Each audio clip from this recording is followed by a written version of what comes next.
When it comes to diesel engines, there's only one on the list that, depending on who you talk to, might be the best or the worst engine out there.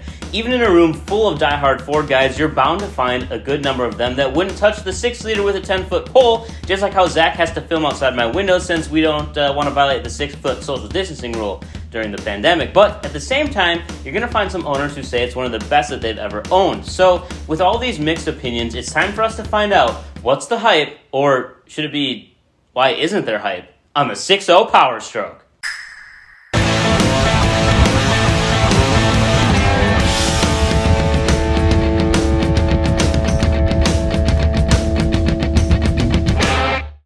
When it comes to 6.0s, we've had a few guys at the shop with them. Dustin had one, Justin had one, and Brent had one in an excursion, but you'll see a common theme here. They all had one. They don't anymore.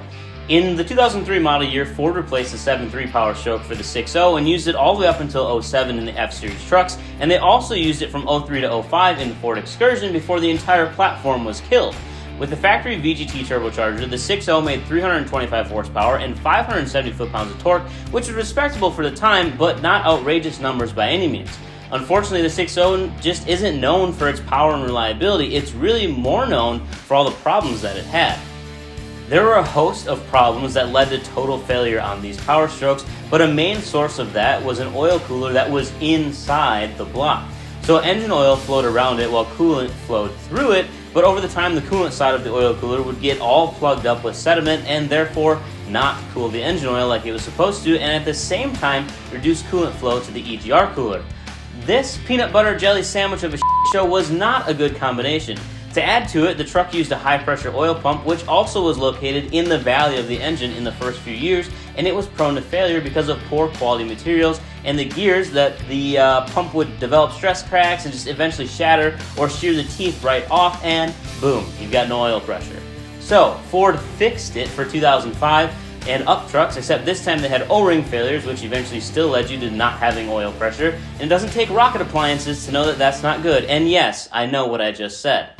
At this point, I'm going to assume that you're waiting for me to tell you about the different wheels and tires and lift kits and whatnot that we sell for these trucks on our website, or the monthly payment options for all these upgrades, but oh boy, we've got more problems to go over.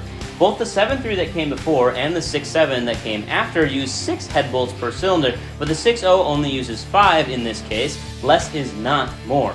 With any sort of performance upgrades and more boost and more cylinder pressure, these cylinder head bolts can actually stretch past their torque spec and, you guessed it, fail. Failure of these bolts means blown head gaskets or a warped or cracked head, yet again leaving you stuck. But Fuller, what if it's bulletproof? Well, I'm glad you asked. This whole term originated back in June of 2009 when a company called Bulletproof Diesel came up with a solution and replacement parts for these common problems. To be technically bulletproof, you need to have 4 of the 5 main issues resolved. This includes the problematic OEM oil cooler, as well as the FICM module, the EGR cooler, and water pump at a minimum. The 5th thing is converting your 6.0 from using cylinder head bolts to using stronger head studs. Because of engineering magic, a head stud allows for a higher clamping force than a similar bolt does, thus reducing the chances of a head gasket failure or stretched bolt.